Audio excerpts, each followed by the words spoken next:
जय हिंद। स्वागत है आप सभी का आपके अपने YouTube channel SGY science classes में और मैं हूं दीपक। साथियों, क्लास 10th के जो है चैप्टर NCERT के अकॉर्डिंग चलेंगे तो NCERT के अकॉर्डिंग है अध्याय 8। अध्याय कितनी है? 8।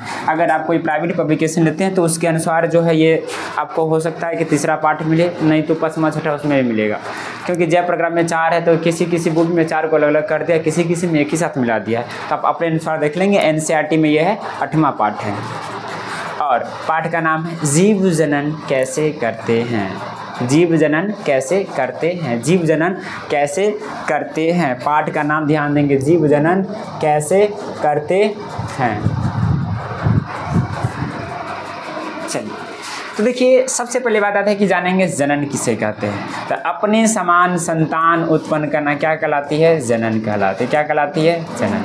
अपने समान अपने समान संतान उत्पन्न करना क्या कहलाती है? जनन कहलाती है। किसी भी जीवों के अस्तित्व का अगर वो जनन नहीं करते तो उनकी अस्तित्व क्या हो जाती है? खत्म हो जाती है। इसलिए जनन जरूरी है। तो देखिए यहाँ पे जनन का परिभाषा लिखा गया, दिख रहा होगा आपको।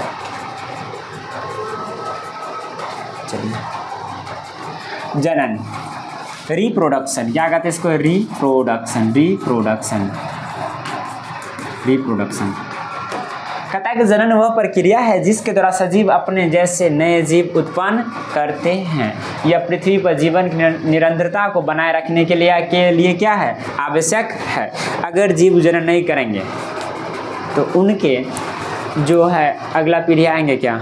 नहीं, और उनका अस्तित्व क्या हो जाएंगे? खत्म हो जाएंगे। क्या हो जाएंगे? खत्म हो जाएंगे। इसलिए पृथ्वी पर जीवन के लिए जनन आवश्यक है। और हमेशा याद रखेंगे, जीव जो है समान संतान उत्पन्न करते उसी को क्या करते हैं? जनन करते हैं। कुत्ता का बच्चा बिल्ली हो सकता है क्या? कुत्ता का बच्चा कुत्ते होगा, बिल्ली का बिल्ली होगा, इंसान का इंसान ही होगा। तो समान तो है ना। अब दूसरा कहता है कि कोशिका के केंद्रक में पाए जाने वाले गुणसूत्रों के DNA deoxy ribose nucleic acid RNA ribose nucleic acid के अणुओं में आनुवंशिक गुण पाया जाता है। किस में आनुवंशिक गुण पाया जाता है? DNA में। किस में? DNA में। आनुवंशिक गुण वह गुण जो हमें अपने माता पिता से मिलते उसे क्या कहते हैं? आनुवंशिक गुण। क्या कहते हैं उसे? आनुवंशिक गुण। क्या कहते हैं? आनुवंशिक गुण। क्लियर है? और वो किससे मिलते हैं? DNA से। किससे मिलते हैं? DNA से होकर। गुणसूत्र के DNA से। गुणसूत्र की संख्या कितनी है मनुष्य में? मनुष्य में गुणसूत्र कितने होते हैं? तो याद रखेंगे 23 जोड़ा। कितने जोड़ा? 23 जोड़ा। ये छोटी छोटी सवाल आपसे पूछा जा सकता है एग्जाम में। मनुष्य में गुणसूत्र कितने हैं? 23 जोड़ा। कितने हैं? 23 जोड़ा। ठीक है। और 23वां जोड़ा जो है वो भिन्न होती है। बाद बाकी 22 जोड़ा क्या होती है? एक समान होती है। यानी कि 23वां जोड़ा एगो में XX और एगो में क्या होता है? XY। XX जो होता है वो फीमेल में होता है। किस में होता है? फीमेल में। किस में होता है? फीमेल में। और XY जो होता है किस में होता है? मेल में। किस में होता है? मेल में। क्लियर है? आगे पढ़ेंगे, इससे लिंग निर्धारण आएगा ना, तो वहाँ पे आप समझ लेंगे फीमेल में ये है, मेल में ये है। तो इससे लिंग निर्धारण कैसे होता है? लिंग का निर्धारण किस पे? फीमेल डिपेंड कर रहा है कि मेल पे? मेल पे डिपेंड करता है। आगे पढ़ेंगे। ठीक है, तो इतना याद रखिएगा। मनुष्य में कितने जोड़ा गुणसूत्र पाई जाती है? 23 जोड़ा। कितने जोड़ा? 23 जोड़ा, अर्थात 46 को। कितने? 46 को। 23वां जोड़ा क्या होती है? भिन्न होती है। क्या होता है? 23वां जोड़ा भिन्न होती है। ठीक है। 23वां जोड़ा फीमेल में XX और मेल में कितना होता है? XY। कौन सा होता है? XY। और 23वें जोड़ा आपको क्या कहते हैं? लिंग निर्धारण गुणसूत्र, यानी कि लिंग गुणसूत्र कहते हैं। क्या कहते हैं? लिंग गुणसूत्र। अब आगे कहता है तीसरा, DNA प्रतिकृति बनाता है तथा नई कोशिका बनाता है। DNA प्रतिकृति बनाता है, उसके बाद क्या बनाता है? नई कोशिका बनाता है। इससे कोशिकाओं में विभिन्नता उत्पन्न होती है। विभिन्नता उत्पन्न होगा कुछ होती है। ये नई कोशिका एक समान है परंतु समरूप नहीं है। एक समान है लेकिन समरूप नहीं है। समरूप मतलब समान आकार का। क्लियर ना? एक समान है, दिखने में एक जैसा है, लेकिन समरूप नहीं, एक आकार का नहीं है। अब आता है विभिन्नता का महत्व। विभिन्नता का क्या महत्व है? कहता है लंबे समय तक प्रजाति इंग्लिश में क्या कहते हैं? स्पीसीज। क्या कहते हैं? स्पीसीज की उत्तरजीविता बनाए रखने में क्या होती है? उपयोगी होती है। उसके बाद जैव विकास का क्या होती है? आधार होती है। जैव होगा, जैव विकास। कुछ न कुछ विभिन्नता होती है। विभिन्नता मतलब डिफरेंस हुआ, अलग होता है कि नहीं होता है? सब कुछ अपने माता पिता के जैसा तो नहीं है ना। नहीं ना, हाँ, लेकिन उनसे गुण मिलता है, वो गुण क्या कहलाता है? आनुवंशिक गुण। क्या कहलाता है वो? आनुवंशिक गुण। उसमें जो विभिन्नताएं उत्पन्न हुई वही क्या? विभिन्नता। अब आप जानते हैं जनन के प्रकार। प्रजनन, जनन को क्या कहते हैं? प्रजनन। Types of reproduction, there are 2 types of reproductions, पहला सेक्सुअल्स एंड दूसरा असेक्सुअल्स। यानी कि पहला हो गया अलैंगिक प्रजनन और दूसरा क्या हो गया? लैंगिक प्रजनन। क्लियर है? लैंगिक और अलैंगिक। अलैंगिक में केवल एक ही जीव की आवश्यकता होती है, जबकि लैंगिक में 2 अलग अलग की आवश्यकता होती है। 2 अलग अलग की क्या होती है? आवश्यकता। ठीक है? और लैंगिक अकेले एक होता है, उसके बाद लैंगिक में 2 अलग अलग की आवश्यकता होती है। अब जानते हैं अलैंगिक, तो एकल जीव नए उत्पन्न करता है और इसमें युग्मक का निर्माण नहीं होता है। युग्मक का निर्माण नहीं होता है, जबकि लैंगिक जन्म में युग्मक का निर्माण होता है। युग्मक को क्या कहते हैं? जाइगोट कहते हैं। क्या कहते हैं? जाइगोट। उसका नया जीव पैतृक जीव के समान या समरूप होता है, यानी कि नया जीव जो होगा वो पैतृक अपने पिता के समान होगा। जैसे जीवाणु है, तो जीवाणु का जो नए संतान उत्पन्न होगा जीवाणु ही होगा, एकदम पूरे सेम उसी तरह का रहेगा। उसके बाद सतत गुण के लिए यह एक बहुत ही उपयोगी माध्यम है। सतत गुण यानी कि समान गुण चलते रहे, निरंतर गुण वही चलेगा, कोई भी अंतर नहीं आएगा। वो किस में होगा? अलैंगिक में। किस में होगा? अलैंगिक में। ज़्यादा भिन्नता किस में होगा? अलैंगिक में कि लैंगिक में? अलैंगिक में और एक लैंगिक है। विभिन्नता ज़्यादा किस में होगा? विभिन्नता ज़्यादा इसमें होती है। विभिन्नता ज़्यादा किस में होती है? इसमें। और इसमें विभिन्नता 9 के बराबर होती है। क्लियर है? मनुष्य में कौन सा होता है? लैंगिक या अलैंगिक? कौन सा होता है? अलैंगिक।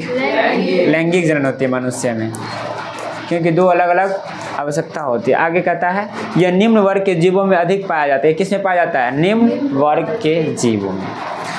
पहला क्लियर है? और लैंगिक जन्म हो गया। अब शुरू होता है लैंगिक।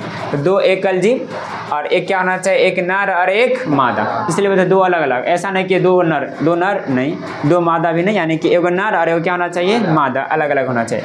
मिलकर नया जीव क्या करते हैं? उत्पन्न करते हैं। और इसमें नर युग्मक और मादा युग्मक बनते हैं। नर युग्मक नर में बनेगा, मादा युग्मक मादा में बनेगा। नर को बोलते हैं मेल और मादा को फीमेल।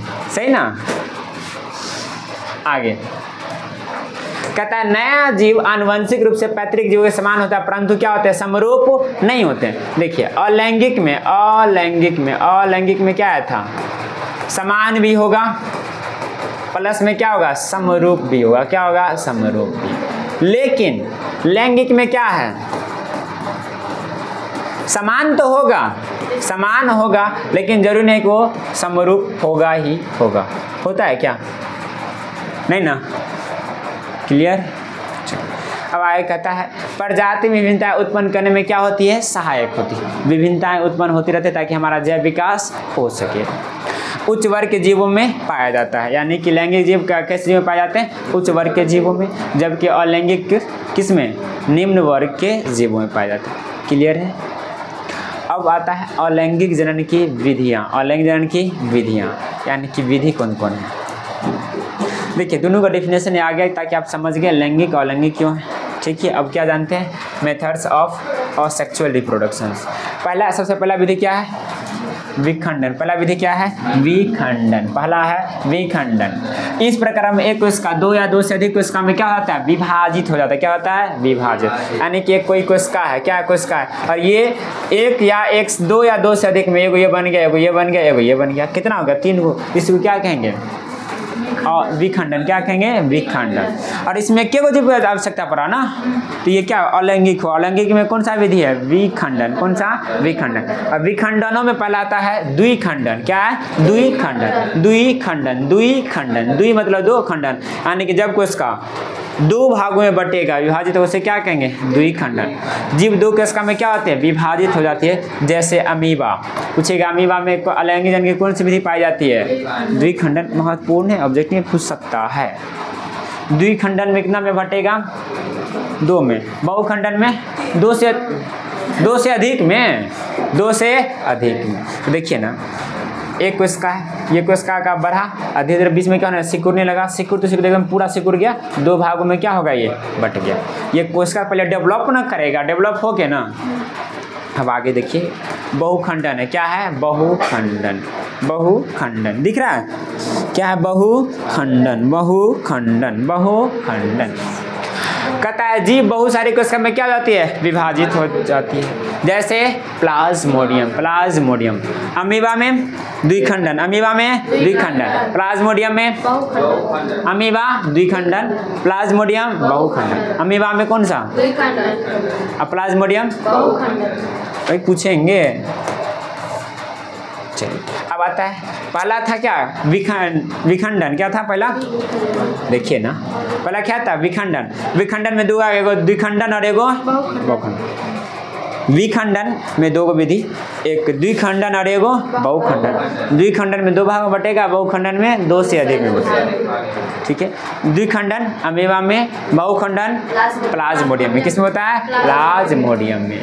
अब आता है खंडन, क्या है, खंडन। इस विधि में सरल संरचना वाले बहुकोशिकीय जीव, बहुकोशिकीय जानते हैं ना, एक कोशिकीय और बहुकोशिकीय, बहुकोशिकीय जीव विकसित होकर छोटे छोटे टुकड़ों में क्या होता है, खंडित हो जाते हैं, और ये टुकड़े वृद्धि कर नए जीव में विकसित हो जाते हैं। इसे क्या कहते हैं, खंडन, क्या कहते हैं, खंडन। जैसे किसमें होता है, ये स्पाइरोगायरा में, स्पाइरोगायरा में क्या होता है, खंडन, स्पाइरोगायरा में खंडन। अमीबा में, अमीबा में द्विखंडन, प्लाज्मोडियम में बहुखंडन, स्पाइरोगायरा में खंडन, स्पाइरोगायरा में खंडन। क्लियर। आगे है पुनरुद्भवन यानी कि पुनर्जनन, क्या है, पुनर्जनन। इस प्रक्रम में किसी कारणवश जब कोई जीव कुछ टुकड़ों में टूट जाता है, तब प्रत्येक टुकड़ा नए जीवों में विकसित हो जाते हैं। इसे क्या कहते हैं, पुनरुद्भवन या पुनर्जनन, क्या कहते हैं, पुनर्भवन। जैसे प्लेनेरिया और हाइड्रा, हाइड्रा में ये पूछेगा, हाइड्रा महत्वपूर्ण होता है। हाइड्रा में कौन सा जनन की कौन सी विधि, पुनरुद्भवन या पुनर्जनन, क्या है, पुनर्जनन, हाइड्रा या पुनरुद्भवन। देखिए ये है प्लेनेरिया है, टूट गया तो ये प्रत्येक, ये कोशिका प्रत्येक क्या होगा, एगो विकसित होकर एक एक बनाएगा तो क्या होगा, बट टुकड़ा है ना, टुकड़ा बड़ा हो गया तो नया जीव बन गया। फिर इसमें आएंगे, ये क्या है, हाइड्रा, क्या है, हाइड्रा, 1 2 3 भाग में बट गया ना। अब फिर ये क्या करेगा, डेवलप होगा, फिर नया हाइड्रा बना देगा, फिर डेवलप करेगा तो फिर ये बटेगा, फिर बटेगा तो फिर नया बनेगा। क्या इसकी संख्या खत्म होगी, हमेशा निरंतर बनी रहेगी। और समान भी है और समरूप भी है, तो कोई अंतर आएगा क्या, नहीं। नाक यहाँ पर यहीं पर रहेगा, मुंह यहाँ पर यहीं पर रहेगा ना। लेकिन मनुष्य में कभी कभी हो जाता है गड़बड़, क्यों, और लैंगिक है कि लैंगिक है, लैंगिक, इसलिए विभिन्नताएं उत्पन्न होती है।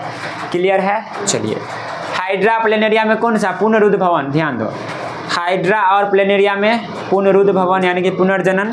उसके बाद याद हुआ, हाइड्रा और पुनरुद्भवन में कौन सा, पुनरुद्भवन, कौन सा, पुनरुद्भवन।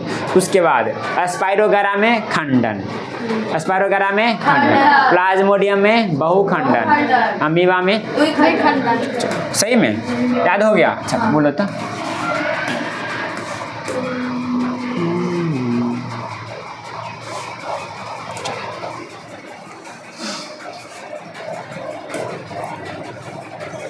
दिख रहा है ना, बोलिए तो, कहाँ गया कहाँ गया कहाँ गया, अच्छा वाइट ही, बोलिए अमीबा में कौन सा, अमीबा द्विखंडन। उसके बाद प्लाज्मोडियम खंडन, प्लाज्मोडियम में, प्लाज्मोडियम में, प्लाज्मोडियम बहुखंडन, प्लाज्मोडियम में बहुखंडन, प्लाज्मोडियम। और उसके बाद प्लेनेरिया, प्लेनेरिया, उसके बाद प्लेनेरिया और क्या कहते हैं हाइड्रा में कौन सा, ना ना ना, पुनरुद्भवन। क्या आता है, पुनरुद्भवन, पुनरुद्भवन, पुनरुद्भवन। या इसी को क्या कहते हैं, पुनर्जनन। क्या कहते हैं, पुनर्जनन, पुनर्जनन। सही लिखिए ना, उसके बाद ये हो गया स्पाइरोगायरा में